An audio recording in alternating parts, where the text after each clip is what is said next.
There's a new normal. For Clint Bobo, life has changed drastically since April 13th, the day he saw his sister being walked from their Decatur County home by a man wearing camouflage. She hasn't been seen since. I'm getting by day, doing okay. She's out of sight, but never out of mind. I wear these just because this is my life now, and this is what I do. Clint, his mom Karen, and dad Dana devote most every waking moment to ensuring Holly's safe return. We get a little sleep. We do a lot of searching, we get a little sleep. Back at work now, Dana, along with Clint, spends most nights combing the woods near their home, hoping to stumble on something not seen before. They cling to hope, even in times when the anguish of it all is just too much to bear. Barely a moment goes by that the reality of Holly's disappearance doesn't bring Karen to tears. Holly's picture is never far from reach. I need to see her face every day. The TBI continues to release only limited information about their findings. The reason? To protect the investigation that continues to evolve. The TBI says tips are still called in daily and up to 10 agents are assigned exclusively to the Bobo case at any given time. But they warn those trying to help to steer clear of websites and well-wishers who imply they're assisting in the investigation, because agents say they're not. Tips should only be called in to the TBI hotline. The Bobos and investigators alike believe there are people watching right now who know who took Holly. Anyone out there who has any information, no matter how small you think it is, please come forward with it and turn that into the authorities. Investigators say they have no reason to believe Holly has been taken out of West Tennessee, which gives Karen hope her daughter can hear her now. We love you and we miss you so much, and we'll never give up until you're back home with us. For Kelly Mitchell, morning coffee is still shared with her husband, just not in the way she'd like. I just miss everything about him. On October 28, 2009, everything changed for the Mitchell family. I remember everything about that morning.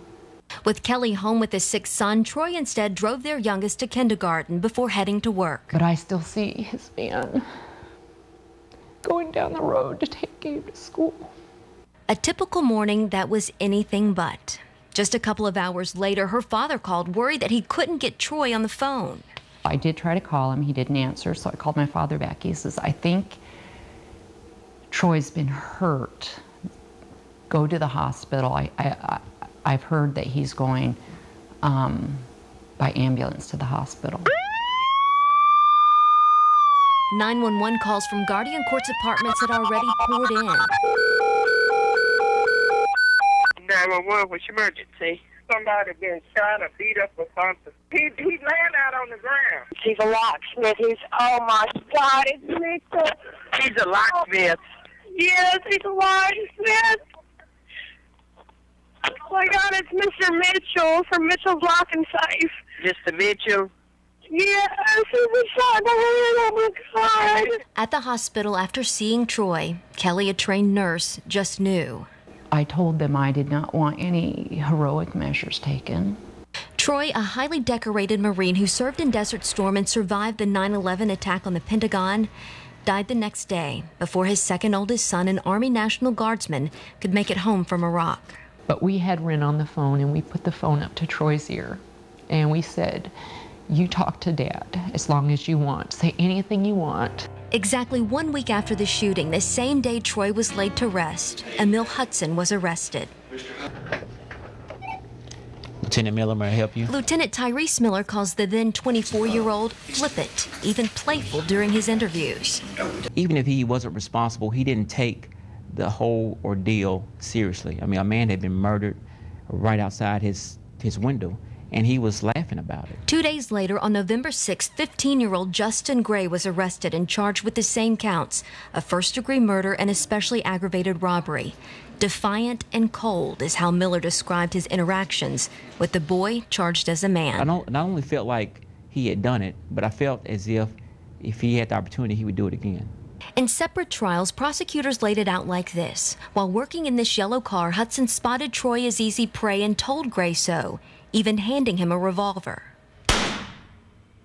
Troy, with no time to react, was shot once in the face, likely with a .22, leaving a tiny spot under his left eye but irreparable damage to his brain. The gun was never found, nor was solid DNA evidence linking either man to the shooting or theft of Troy's wallet and cell phone. However, each man gave 3 differing accounts of what happened that day. In September of 2010, it took a Madison County jury less than 20 minutes to convict Emil Hudson. In February of this year, a jury deliberated 8 hours before convicting Gray. They definitely had to pay, and we were determined to make that happen. As for Kelly, she's pleased with their sentences of life in prison. Still, she calls it merely earthly justice. But even though they're being punished, they can't fix what they did. You know, I have to realize that God ultimately will deal with them.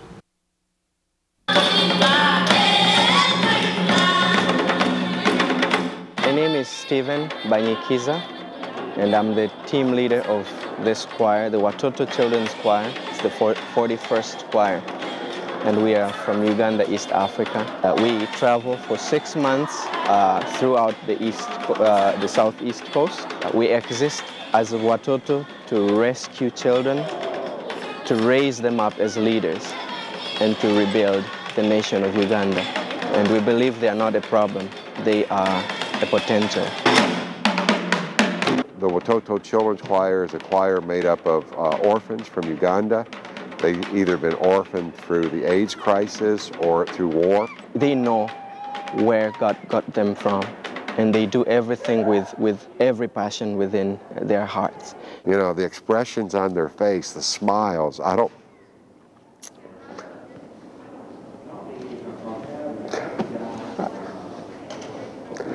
think I'll ever be able to forget the smiles when you think of what these kids have been through, and yet the joy of the Lord. They sang a song, "He Knows My Name," or "I Am Not Forgotten." These kids should be so bitter compared to what most of us have been through, but they feel so blessed to have had a Christian ministry like this reach out to them. While governments can feed children, clothe them, shelter them, there's no government that will put Christ and His love into the heart of a child.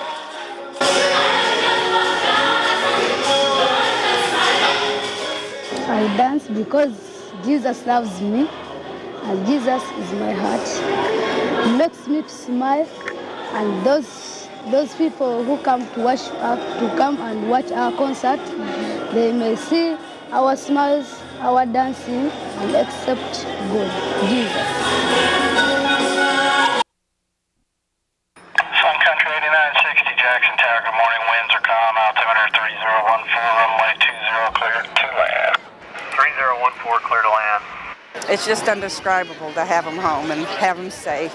You miss them all the time. You think about them every day. I think about all the soldiers that are over there, and people just have no idea what a sacrifice it is for the family.